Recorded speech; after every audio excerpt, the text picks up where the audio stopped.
Your third place is an exclusive community for ambitious product managers.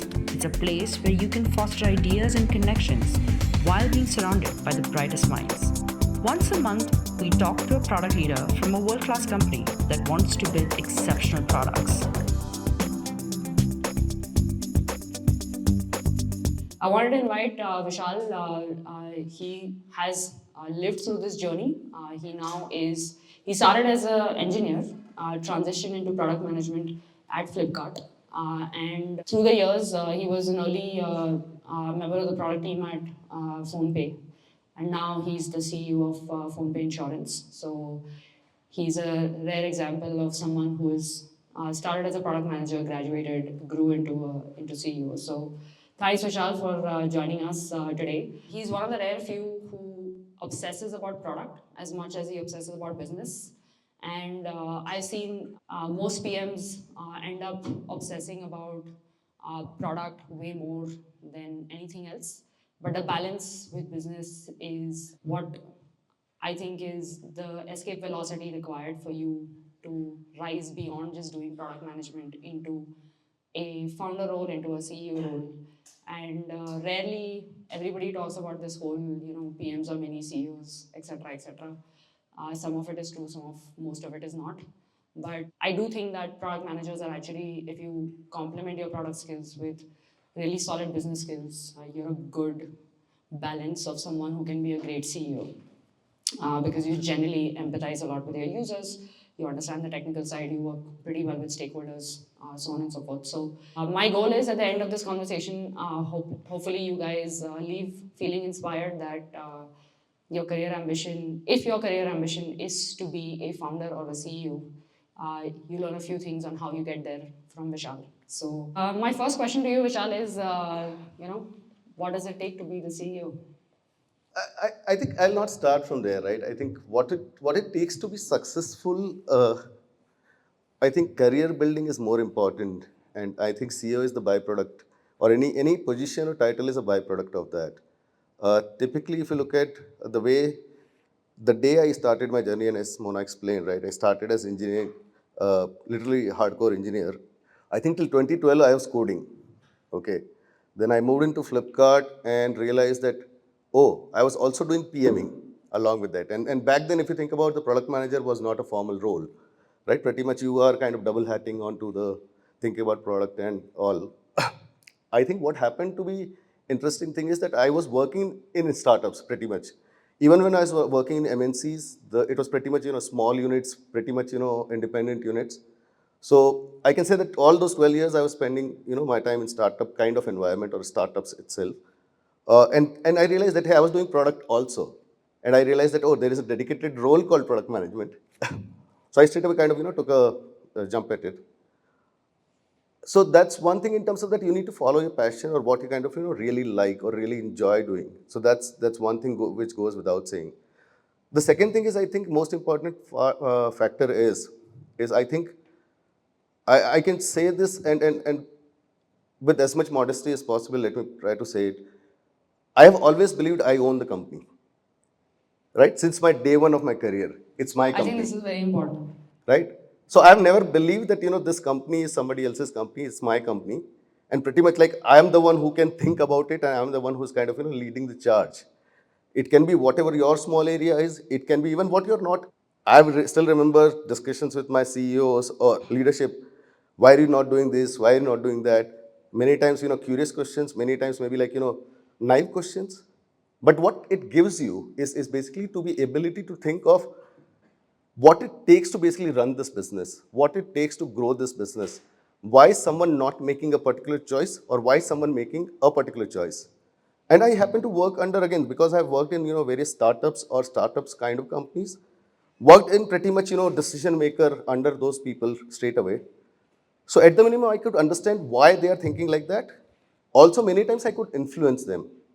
And I think that again plays out because if you are contributing to thought process and learning the thought process, and when you start contributing to it and you can contribute more, your confidence level also increases, your dimension increases.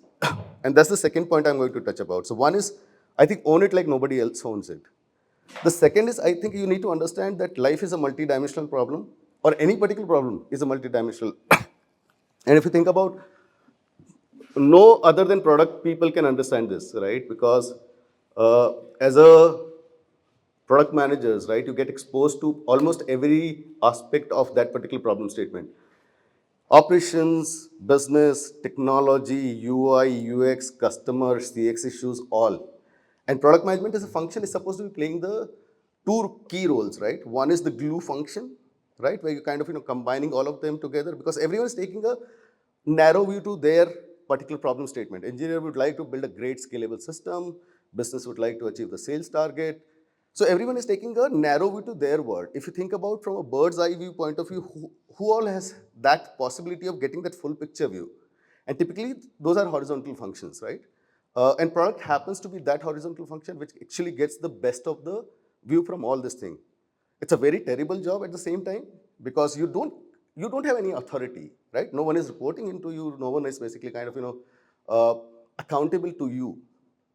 You are accountable to everyone, but nobody is accountable. And again, I think there are a few cliches we've all heard, but some of those are really, really fact, right? That you have to basically earn your respect and basically make sure that you are able to work through that group by earning respect, by not excuse me, by not having an authority or by not having any particular thing. Thank you. So that's the second part, right? That multi-dimension exposure is super critical. So be super curious about every time when you're seeing something. Keep having those conversation. Keep opining on it. Keep building your opinions on it. And again, that plays out at some point in time. I think third most important factor is always in terms of that, hey, end of the day, you have to create impact, right? And again, impact is numbers. Impact is very fluid, right? Impact depends on what is impact for a particular life stage of a product or a company is very different, right? Depending on the life stage of the company, depending on the maturity of the company, your impact definition is very, very different. Sometimes you need to be input focused, don't worry about output. Sometimes you need to be output focused. I think, can you balance out those things? And can you basically understand and define those impact definition? That also plays out, right? Because if you are chasing something what is being told to you, then you're not doing much of the value add, right? In order to do value add, actually you are able to define those impact right way, and in some shape or form, you call it strategy, right? That, hey, what is the strategy and what is that we're chasing? What is our North Star, right? And if you understand that well, and if you've thought through that well, I think that goes again a long way. I think, yeah, that's pretty much core points over there. What is different being a product manager versus being a CEO? What are some core differences in your day to day? Oh, a lot. So I think one important thing, right, and which typically I've been always having the discussion with my bosses in terms of that, hey, enjoying the work contributed to enough success for the organization, uh, pretty much there. But what I miss is my neck is not on the line, right? You want your neck on the line to kind of get further motivated, because you keep creating impact through product manager. Again, if you think about, while there's no direct authority, while basically you are supposed to be delivering success, but at the end of it, if a particular metric, there is somebody whose neck is online, and that's typically generally not a product manager. Product manager will definitely be blamed for the failure for sure, right? But your neck is not But on you the may line. not get the credit. Yes, but your neck is not on the line, right? I was like, I need to be further motivated around this. So I think once you become CEO, I think your neck is on the line. That's point number one. The second is, I think there are lots of nuances which you don't even realize, right? There's a PR team, there's an HR team, there's facilities team, there's legal team, there's compliance team, marketing team, all of these teams which you used to kind of say that, okay, I'll work with them when I need to work with them. Now you need to make sure that they are doing what you want them to do, or they are basically being defined or given a right kind of definition for what they should be achieving. So your span expands significantly. So that's the people part of it. But the most important part of it, right, is the financial numbers, right? What you used to think of targets as a AOP targets or all. Now you're talking about revenue, you're talking about PAT, you're understanding EBITDA, all those stuff. So your financial understanding goes to a different shift. So while you could understand the business all day long, and I'm sure all of you can, But the moment you are basically taking a little more neck on the line role, right? It can be CEO, it can be some GM role, right? That's where basically your understanding has to go far deeper on that. That hey, so what of it in terms of the revenue? So what in terms of what value you're creating for your shareholders, your investors? You have to think from that direction also, and that happens to be a big shift. And honestly speaking, I think one of the other reasons I kind of was happy to kind of join this session is I wish somebody had told me this earlier when I was PM, right? That hey, it is not only about the business success, but it is also about understanding few of those financial metrics really, really well. Because if you understand few of those well, uh, what you call few of those sexy things we chase or we kind of like and deliver and really, really kind of create good impact out of it. In the hindsight, you'll say, hey, probably shouldn't have done it, right? Because Yeah. there are better options available. There are more things which are probably more business impact, which might make sense. So let's say somebody in this audience wants to actually become or has an aspiration to be a CEO. Like you said, one of the motivations for you to be here was to hear things you wish you had heard before. What are those three key things you think they should start doing today if they have that aspiration? No, I think again, as I said in the start, right? To me, CEO is a byproduct. Honestly speaking, I was not chasing this particular title. Title happens to be the byproduct. I think I was definitely chasing neck on the line at some point in time. Uh, Why were you chasing that? I think, honestly speaking, if you think about the kick of achieving something and basically to be able to kind of do that as a frontline leader, right, is a very interesting one because one of the things what as a product manager do, right, you are a leader. Always you are a leader. Doesn't matter at what level of PM you are acting as a leader. You are thought leader, right? You're bringing people together. But what happens is that you are generally playing behind the scenes, right? Or generally playing, in the sync, yeah, okay, let me bring, right? You're more collaborative leader, you're more inclusive leader. Uh, I think I've never been that only, though. I've been generally given lots of feedback that, hey, VG pushes everyone to the corner, even when I was PM only. But I think that's one thing what you kind of want to do that, hey, I want to be able to basically make certain calls decisively, right? And there are times where basically those calls does help.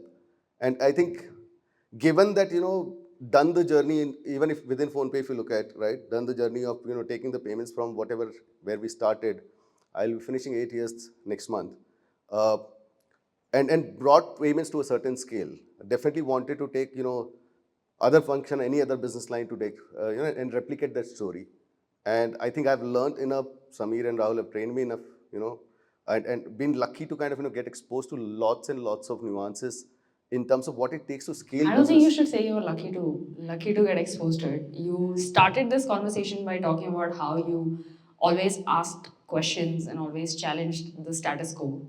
So I want to just clarify it's not luck, it's a consequence of you putting yourself out there and being okay to challenge and hence building this ability to get answers, build your thought process even further, and continue to kind of keep challenging that. Right? I think one of the biggest differences is if you don't ask questions, you don't get answers, and if you don't get answers, you can't improve your thought process because what you know is all you know. You've never challenged that.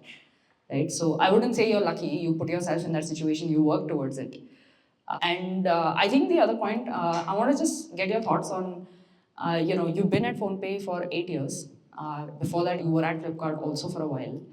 I was at Airbnb for about 7.5 years. And I can tell you that there were many moments in that journey when I felt like maybe it's time to move on, maybe it's not. But I'm very glad I stayed. I actually think most of my professional confidence came from having been at Airbnb at different points of different scaling challenges and getting myself that opportunity. Although a lot of times in the process, whenever I felt frustrated, I was like, oh, let's move on, let's go to the next thing. But I'm very, very glad I stayed. Was that also your experience? Can you share a little bit about that? So I think for me, the job switching has been driven by only one function if I am not learning, right? In fact, I've left many of made lots of choices in my career, right? Which generally has been like, hey, how can you do this, right? Left money on the table, left Tell overseas us on the more. table. What options were these? So, okay, let me kind of, start from, when I started my career, I was in Infosys. I joined, startup from there, and like, how can you leave Infosys? Infosys in 2000, like, hot cake, right? I was like, I'm not enjoying. I don't think so that I can do what I'm doing here. It's like another college life.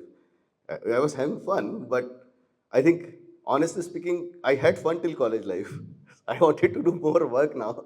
So I was one of those who was never studious in his life, right? I think generally got by through studies by studying couple of hours here and there, right? Everyone here is probably hard relating. Yeah. So I think I was itching to kind of prove myself, and that's where basically I realized, similar to that, when I was in Slum, I was basically getting sent to expat packages, very awesome expat packages. I'm sure if you know Schlumberger, right? It gives you like amazing expat packages, and I quit, right? So I think if you think about from lots of those choices, right? Even in PhonePe, the condition for me to join was take a salary cut, right? If you think about, at that point in time, sitting in Flipkart, doing, really well. PhonePe was starting up, and of course, I love Samir and Rahul, so I always worked with them prior to that, and it was an easy choice. But if you think about, there are lots of people who will not make that decision when taking a shave of, and at a very decent life stage, right? In terms of you have kids, family, house commitments, all that stuff, and you have to take a cut of, let's say, for example, 35-40%. I like, oh, I was like, without blinking, I said yes, I'm game, right? I think lots of these choices are not very easy or not very intuitive. I think in the hindsight, maybe it looks very simple, but when you look at, the variables in play, then these are not very intuitive. I think 8 out of 10 people will go the other way. Uh, and it is not about taking risks. It is, I think, understanding yourself and playing long game, right? I think she did mention that in description, and I think Yes. that's very important. And I try to explain this to lots of people, right? That if you think, yeah, I'm already working for 25 years now, right? And probably if you think about, if I decide to or want to work for another 15 years, I can, and I should probably, or I will in some shape or form. It's a very long career. You're talking about 40-year-old career, right? In that particular thing, if you think about when you're making a choices about 6 months, here and there does not make sense, right? It's a very long career. You have to take a long way to it. There has to be a plan to the madness here. I don't think so that you can plan beyond a certain point, but you should be making choices which is basically pushing you towards the that goal, right? And that goal is not about necessarily, if you think about chasing any vanity or something like that, because anytime you're chasing vanity or basically even money for that matter, right? In my mind, both of those are byproduct, and I can tell you that probably I'm living example of that, right? I've made lots and lots of choices where I've left both of those multiple times, right? And I think you just need to figure out what your passion is, or what you want to do, or how you want to do. And many times there are scenarios where you have to kind of take that punch on your body, on your face, right? And come back strongly and say that, hey, this is what I can deliver, or this is what I will deliver. Now that you've played the long game, do you have a framework of thought process on how you made these choices that others can use? No, I think again, I think probably I kind of summed it up in the opening, this thing itself. I think always chase the learning. I don't know how basically now the ecosystem is going to change. If you think about the knowledge definitions changing very rapidly, right? 20 years back, the knowledge was actually dependent on how much you have read, how much you have kind of worked on certain things, because knowledge was not easily available, and then came the Google. And knowledge is available literally on a click of a button, right? So knowledge definition changed significantly from there to kind of where we are. So if you look at least a generation before, the knowledge was all about experience. Now it is about, I think, processing the data in terms of how much you can process, given a certain set of information, how much you can process. I think the way we are talking about this AI waves and all, you'll get lots of processed output now, right? So it's going to continuously evolve in terms of what is the definition. But again, you need to understand and relate to it that, hey, now in this particular scenario, what is the skill which is always going to be relevant? And that skill of always, if you think about, is to be able to connect the dots, right? Can you connect the dots well and better than others? And that is happening largely because I think you are very curious about things, maybe you're daydreaming a lot, right? I still remember, right? I've not probably not thought about anybody in terms of seeing a particular business and just did maybe 15 minutes calculation or back of the envelope in my mind ki what that business is, what will it take to the business, right? Do that kind of business. What are the various nuances or challenges which he or she might be facing? So again, that curiosity is always helping, right? You're able to basically understand few of those dimensions. Uh, so typically, if you think about, right, the generalist, now PMs are generalist role, right? And people, I've seen and have had those discussion also with few of the product managers saying that, yeah, oh, I've done this enough, I want to do something else because I know this domain. And I try to explain them that, hey, domain actually is overrated, point number one. Pareto of any domain, you can basically learn. I 100% agree. I think people think if I worked in fintech for 2 years, I'm done with fintech. Yeah. It is definitely overrated because please think about it. Any smart person with the right aptitude can learn about domain, a Pareto of it, right? The 80% of it you can learn in 2 months, max.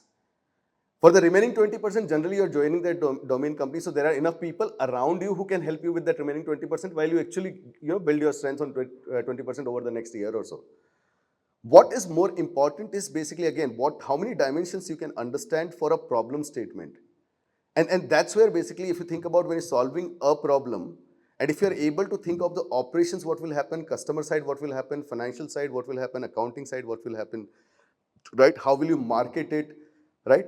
If you can connect those dots together, that's for the problem in hand, right? The second is if you can basically take a long view to that problem statement that, hey, this is what I want to go to. This is my end stage, right? If this is the end game, what is that basically your steps towards it, right? And what is the first best, and again, you can never get the answer perfect, right? You make mistakes. But what is that best first step possible according to you based on the information which are available at your hand? What is that best first step? You take a stab at that with the end goal in mind. And in fact, if you think about your career also, right, you should always think about that your end goal is probably something what you want to do and what is the best first step towards it. You can get wrong, but you need to understand that at least you've started on the destination, at least you know. So now you can figure out your path and you may slip once in a while, but you can keep finding the path towards it. And which is true for any business or any problem statement for that matter. Yes, couldn't agree more. And on the long game point, I realized that even in my own journey at Airbnb, I think the advantage of playing the long game is you can also obsess about the destination in a long-term perspective. If you are starting in a new role or a new job and you only think about being there for a year or 2 years, your destination will always be short term because that's all you can achieve in a year or two. But if you start with saying, okay, if the company is growing, is doing well, I want to be here, I want to do more. You can also pick problems which are more long term, right? So you end up solving and getting involved in problems that are more complex, that have more dimensions, that give you the opportunity to learn how to connect the dots. And as you were talking about this, you talked about how once you became the CEO, you had to broaden your horizon of the stakeholders that you handled and went from PR, legal, all these other things. How did you build that muscle? Your first principle always plays out, to be very honest. I don't think so that, it's not as complicated as it sounds most of the times. Most of the problems, I think, one of the values what we have, and I just loves it, simplicity breeds, the scale. I don't think so that you can make any problem statement and try to define it in a simple manner, right? And basically then you can kind of solve it really this thing. You make it a little complex and you're not able to kind of weed out the variables which you should not care about at this stage or in certain this thing. I think that's very, very important. I think to be able to learn that, I think is a key to, I think, achieve what you want to kind of, solve for unknowns also for that matter, right? And I think if you think from the objectives point of view, most of the function objectives are fairly clear, right? If you can basically help guide or help basically understand what you want to solve for. And I think that's another thing, right, which probably I didn't touch upon, and it goes in this context also. I think one of the best thing as a product manager, what I have done, I think, is I have met everyone who was around me product manager or thinking like a product manager. And you can get away with lots of crime with that, right? Tell us the secret. See, all you need to do is basically help understand the context, right? What is that you're solving for? Why are you solving for? Right? If your engineers are understanding that, trust me, they're designing the system which is basically solving for what you will need 3 years out, which you have not asked today, which you have not mentioned in your PRD. Right? But if you have helped them understand that this is what you want to go to, right? Trust me, that extra column of that, to be able to externalize, let's say, for example, this service tomorrow to third parties and so adding that app ID column into that engineering. And I don't know if anyone from Flipkart is here. We went through basically 2 years of effort to create marketplace because we are not multi-seller ID. That's right. Right? And that's very important, right? So if you can help understand the peripheral roles around you to, and what is that you're trying to solve for? What is your vision? What you want to achieve? They at least get the context. There are two things which happens. A, they are a little more motivated because again, information is important, right? And once someone understands what they are solving for, what the mission is, they're generally more motivated. And more importantly, they know what we are trying to do. So they try to do little bit of value add in that. And if they are able to do that value add, honestly speaking, you don't need to write detailed PRD. Then you can actually do whiteboard sessions and get away with it. I think for the first 2 years of PhonePe, I think there was only one product manager in PhonePe. It was pretty much like me. And honestly speaking, there was no PRDs. We were not writing lots of PRDs. We're doing all we were doing is whiteboarding sessions. Because you shared the context.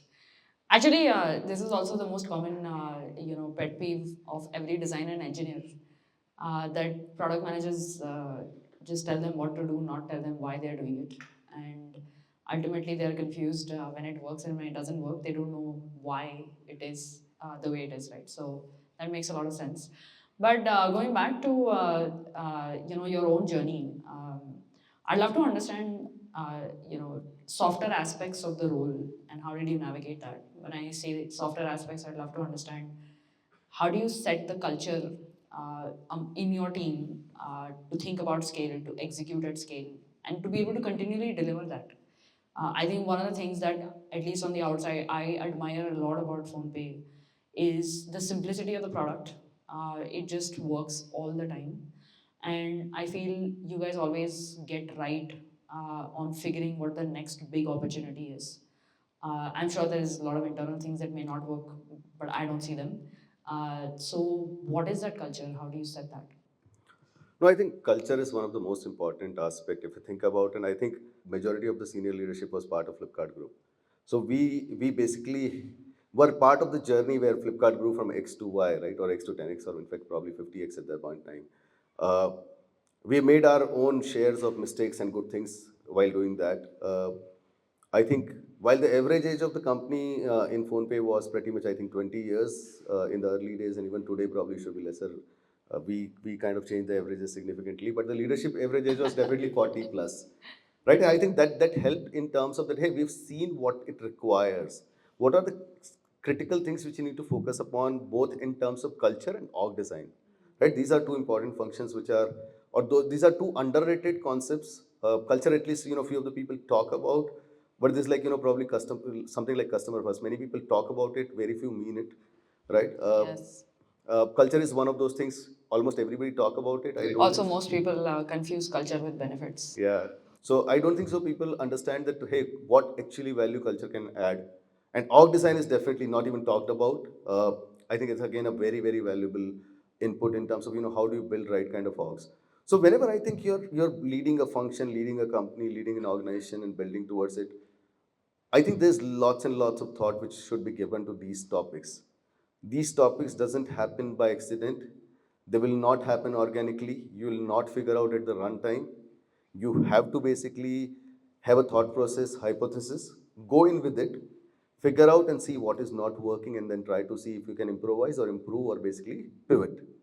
Uh, I think amongst the multiple cultural values, one of the values which I like, and I told you one, it was the simplicity breeds scalability. The second one is if you think about holistic thinking, right? And I think that's where basically, if you think about, I think we have been getting most of the time right? I think we like to think a lot, uh, and I think give yourself time to be able to decide on what you want to do, and take time if if it requires that time. Do your homework right, and if you're doing that, I think then basically you can start running.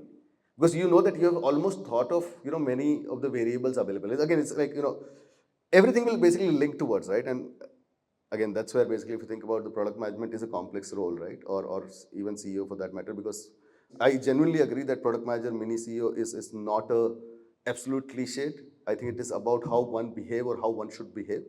Uh, and when you look at this multivariable and interlinked problem statement, I think it is super important to give yourself that time and see what you can do or what you should be doing. There are enough examples of lots of good companies dying out, right? And if you think about,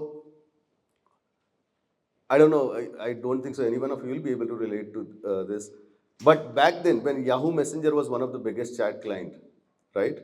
Uh, there was a status message which used to be there in terms of what is your status message, right? I am there, I am not there, I am eating lunch, in a meeting, whatever, blah, blah. And people used to change that a lot. I have seen it.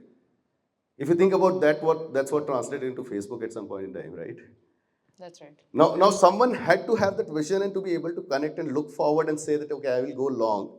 But if you miss out on that, somebody else is going to grab that opportunity and basically run away with it. So the point what I'm trying to make is that, hey, give yourself that time. I think one of the biggest thing and one of the very difficult thing, if you think about, is to be able to do that. Because when you're running, right, and chasing numbers and delivering on those numbers and getting kick out of it, it is very difficult to kind of find and create time for yourself to be able to step back and reimagine what you have been imagining every time. So I have generally maintained this document, what I call as, Bible of that topic, whatever, this thing, which will be one ugly Excel sheet. But I'll keep dumping things over there. And probably every 2 months, every 3 months, I will probably redo that.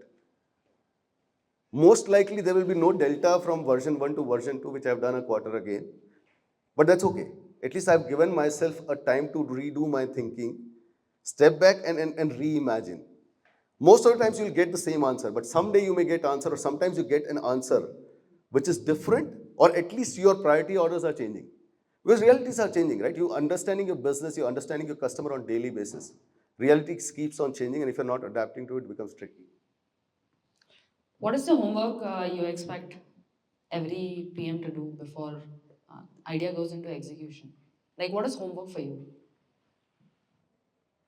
I think probably the best way to do this, right? And that's again my favorite interview question also I generally try to do is see if you are doing a startup in that area. Right? If you're going to run a business in that area from scratch, I think how will you approach it? I think that's one particular exercise actually allows you to think broad and deep together, right? Think random, think out of the box, think basics.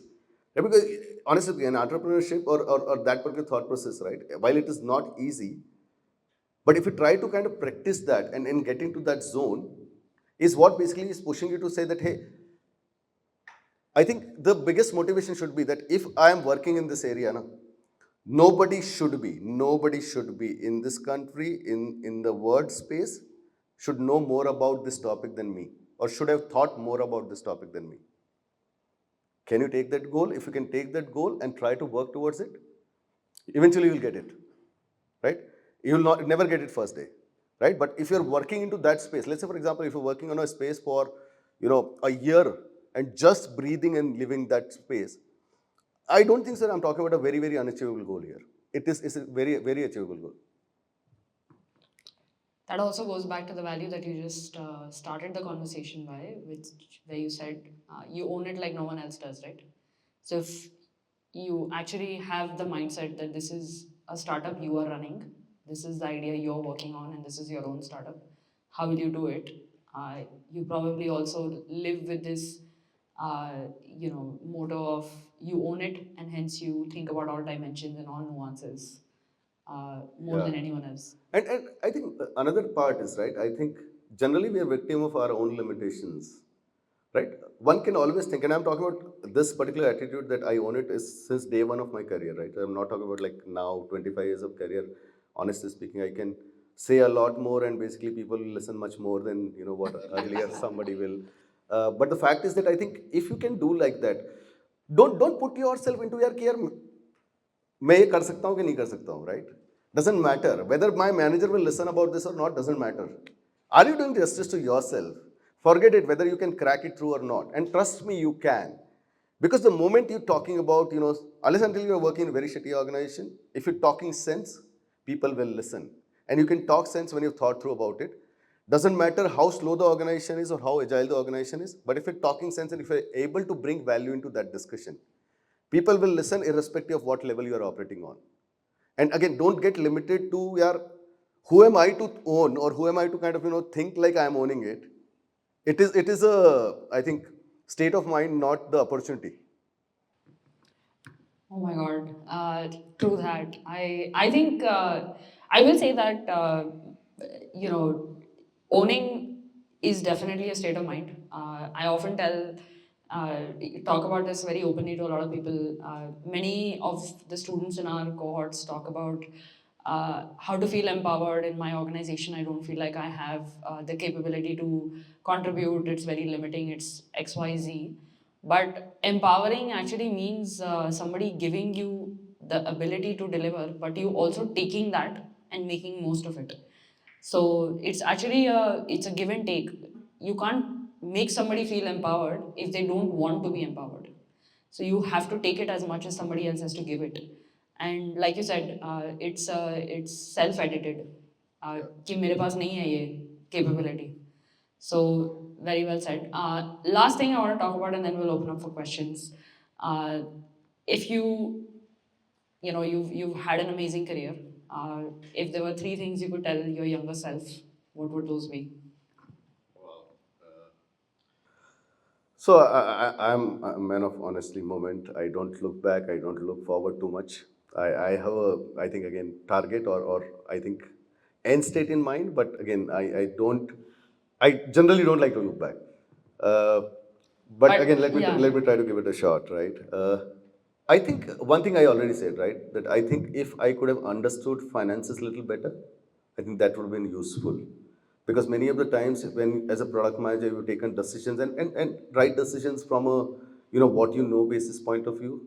But maybe I could have done a little better of those finer nuances which basically end up reflecting for a good revenue growth for the company also. So one is the consumer growth and overall growth, but I think from a revenue lens, I think if I could have done better on that, I think would have been probably useful, right? In fact, honestly speaking, it took me some time to understand this also, right? Even when I've started getting exposed to few of those discussions, I was more happy thinking my ideas and thinking platforms and how can I kind of take a long bets around building this product where this product will basically really shine. And I think that is important because there are times where you don't have to worry about revenue, right? Again, life stage of the company and basically the problem statement matters a lot, right? And there are times where basically revenue should come maybe way later. But I think you not being aware versus you consciously discarding it, there is a difference, right? So I would have loved that if that was there. I think on the second bit, probably, I think one thing which I miss and I think probably could have helped is to be able to get people around you who can, help you learn few of these things faster uh, or give you cues, right? Honestly speaking, if you think about if the problem or the solution to the problem was replicable, everybody will become a great PM, every company will become basically $1 billion company or unicorns or multi-billion dollars. It is, the answers are not replicable. But at the same point in time, availability or access to those answers are useful. Uh, and there, generally, I'm in conundrum, right? Uh, Typically, I don't like to get biased by something when I'm thinking of a solution. I like to go very indigenous in terms of what I have thought about it, right? That helps me basically think very broad about it. At the same point in time, I think getting cues from someone in terms of that, hey, these are the things which are important, or these are the things what you should look at, right? I think I will definitely say here, lucky enough to be able to figure few of these things out myself, right? When I look in hindsight, you realize, hey, this is what I done and this is what happened, right? But nobody told me it, right? I think if somebody could have told that, I think that would have been second this thing. So please interact with people, seek in terms of what are the various things, discard it, right? Build your own. But again, getting few of those cues are important. I think those are generally helpful. Uh, I think I can't think of third one. Two is good. Cool. We'll open up for questions, guys. You can just raise your hand and ask the question.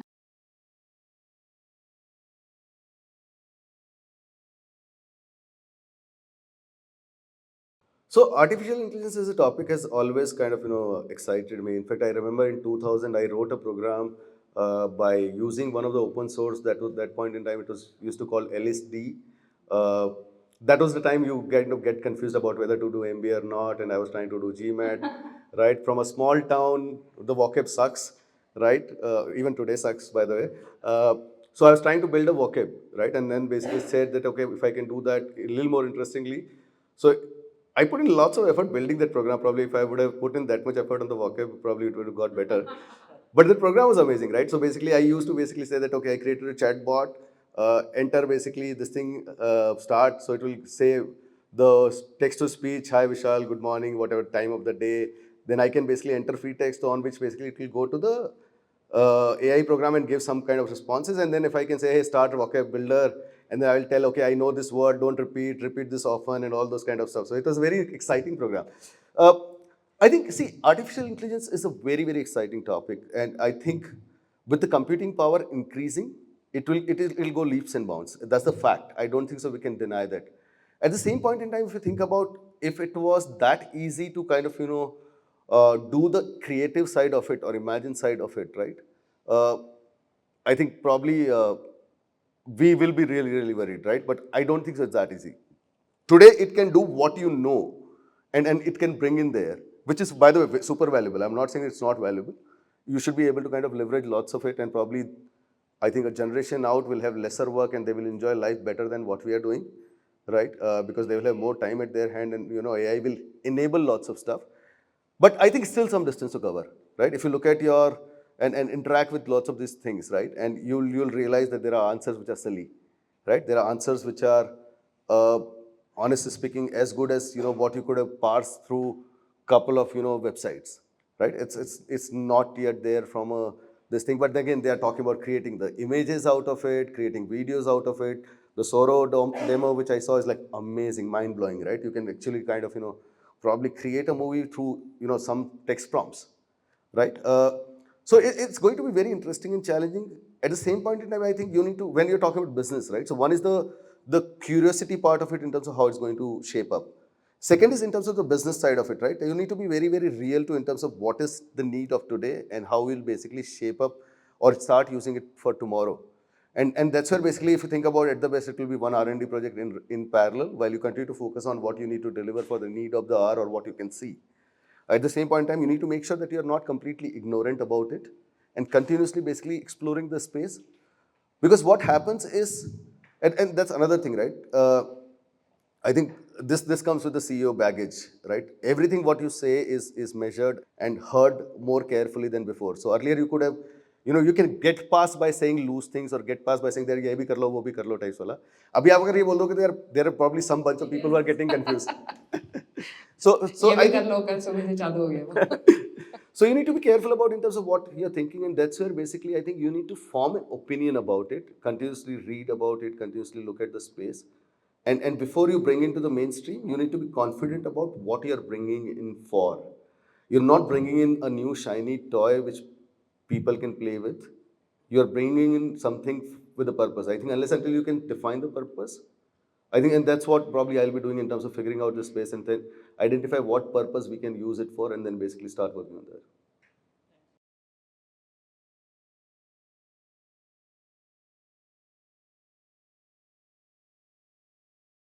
Yeah, I think I kind of agree. I don't like the classification IQ EQ for to be very honest, but yeah, I hear what you're saying, right?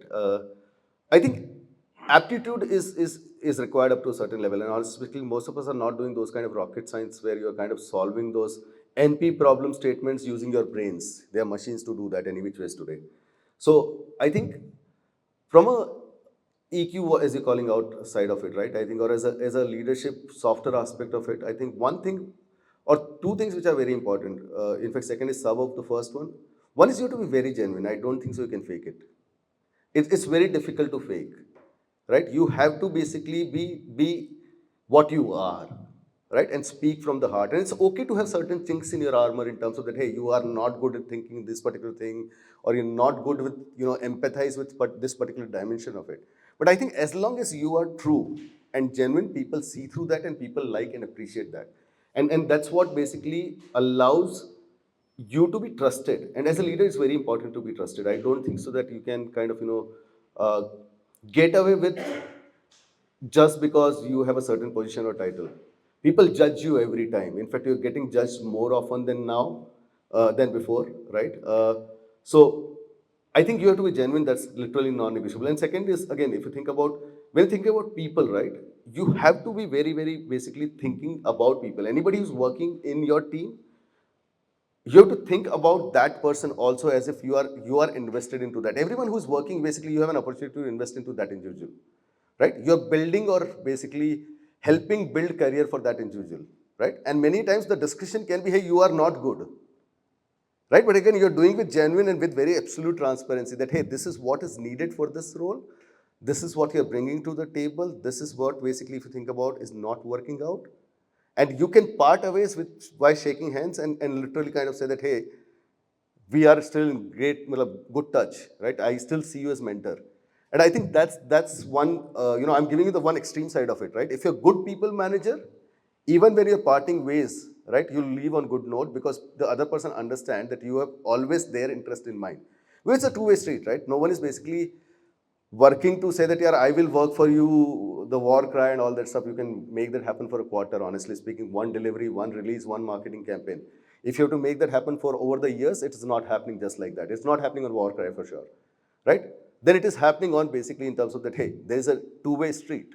You give it to me, I give it to you. You take care of me, I will take care of you. I think that's the mantra.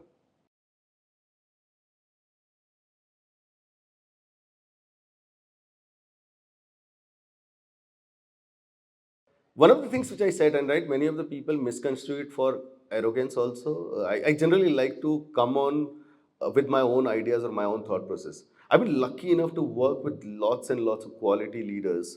Because again, as I said, right, I've been working in a startup or startup kind of environment, pretty much working one level, two level down or three level down to those people who are making decisions, hardcore decisions, and got a chance to kind of discuss with them over a chai break or a sutta break, whatever, right? And basically could eat up their brain. So I think everyone who I've worked with, including peer group for that matter, I think I've learned. I think I'm a good absorber, right? I absorb a lot. Uh, I think if I have to look at couple of leaders and I have to name them, I think one will be Samir, of course. I think Samir is a different level leader. Very lucky to kind of work with him. I think what he can think and what he can do. I think if I can say that I can connect dots, like at a level 4, he's at level 10, right? I think that's a very, very interesting learning. I got a chance to learn with other good CEOs. Lokvir was one in Pine Labs. I think very traditional approach to the business, less risk averse. But again, if you think about in terms of how to think about and what kind of space you get uh, from those leaders to be able to kind of have open discussions with them and then basically refine your thoughts, again useful. But again, honestly speaking, you're learning every day. You're learning every day from everywhere, everyone, right? I'm sure that there will be a couple of learnings from these discussions also. Uh, I think just be observant. And put yourself in a situation where you have the opportunity to be observant. So I think a lot of people underestimate the value of surrounding yourself with smart people, and I think some of that is actually a give and take as well. Having transparency, having honesty to learn, I think is infectious. Smart people want to surround themselves with people who also contribute to them. Oh, that's very interesting, right? And I think probably I was smart enough to figure that out in my first job, right? So I was working in in a startup in Hyderabad, right? And I think 9 months into the job, 10 months into the job, and again the CEO was big. This thing because we used to gossip around over the sutta. He stopped talking to me. He still doesn't talk to me. By the way, he was that hurt when I decided to leave. But I literally had a conversation with him that, yeah, love what is happening here, But what I see is that I'm the smartest guy here in this group. I don't think so I can say here. Yeah, and I think that's what I'm saying. I think at least in my own career, I think if somebody had to ask me what was different in my career than a lot of other people's career, is just I got extremely lucky with surrounding myself with smart people. I had the most iconic bosses one can ever have. So I think it is also putting yourself in that situation and increasing your luck surface area where you have the opportunity to interact with smart people. And a lot of folks I have seen make career choices that does not optimize for that, but optimize for vanity and a few other things. And then that's how they kind of stunt their own learning curve.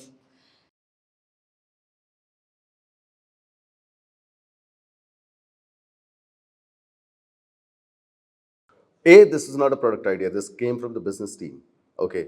I think if you think about, and that's where again, I think if you're in a tech product company, everybody has to think product, right? Everybody has to be able to kind of, think about that. And this came actually from the field, right? With the speakers being available at the same place and similar this thing form factors, what are the various things you can do to differentiate?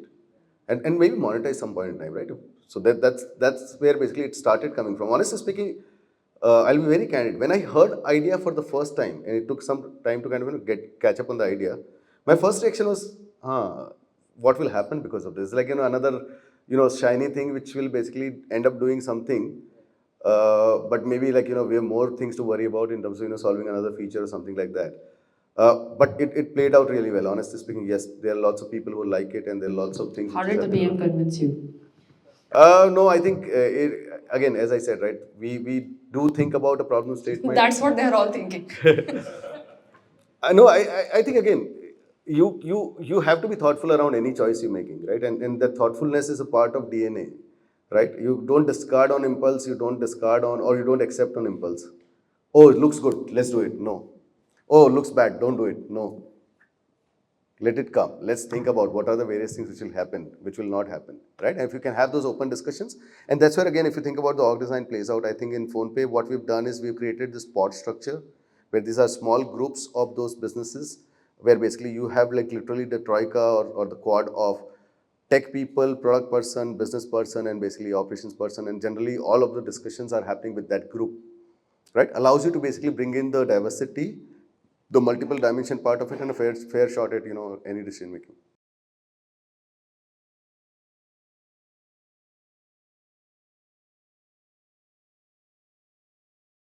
Okay, I'm going to be probably hated for this statement in this room, which is full of PM. A/B testing is waste of time. Don't A/B test because you can and you want to. Most of the time, trust me, it is not worth it. There are times, honestly speaking, the only time where you should be doing A/B test when you need to look at that whether blue button will work better or yellow button will work better, right? If you have a hypothesis that you can get to better than where you are, then don't do A/B test for that, right? Because A/B test will give you results which are fake, which are short term, which are not necessarily the perfect result. Because whenever you're doing A/B, app update is there, the early adopters will adopt, those are your power users, those behavior is not necessarily basically giving the right A/B testing any which ways.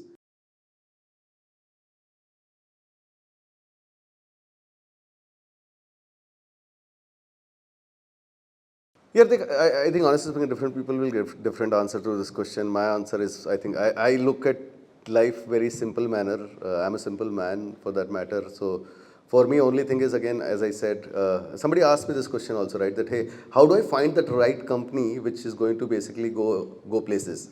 And I'm saying that you don't find a company which will go places. You join a company and basically make it go places, right? So True that's a that. big that's the big delta. So again, if you think about the byproduct part of it, right? I think if you're joining a company and organization and at whatever level, right? I think if you're focusing on creating the impact and literally be company first, missionary over there, and continuously iterating and innovating yourself and able to scale along with the company, because many times what happens, you can be very good at a stage of the company. When company is going through J curve, not everybody can go through that J curve because you need to evolve very fast along with the company, right? If you're able to do that, I think that's what is important. Uh, and many times actually companies also get it wrong, right? Many times company basically stick to the people who are not able to cope up with that growth and basically end up seeing something wrong. Because fact of the matter is that people who got you here are the best people to get you there. That's a fact. That is true too. Right? That is fact. But at the same point in time, there are scenarios where basically those people cannot get there. I think the genuine question what you need to ask yourself that, hey, are you able to cope up with the pace of the growth of the company and are you really contributing to it? Byproduct, rest of the things.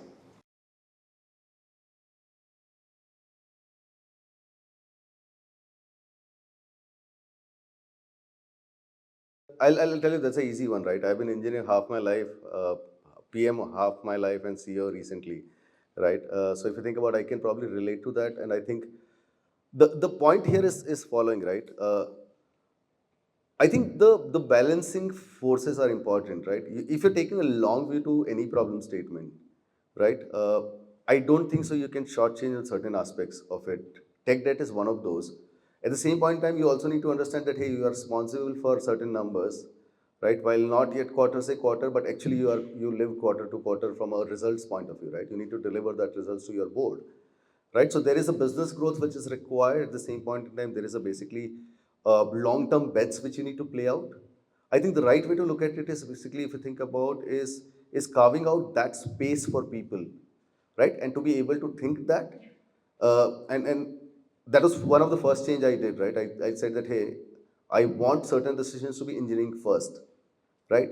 But then the burden of numbers are also on them. So need to understand. So help made sure that they understand what they are signing up for or what we are signing up for as a group. Now, if you're making a choice, the burden is on you to convince me that why this will not give me 10 bips up today, but a percent 100 bips, like let's say a year out. If you can prove that rationally, you win. As simple as that.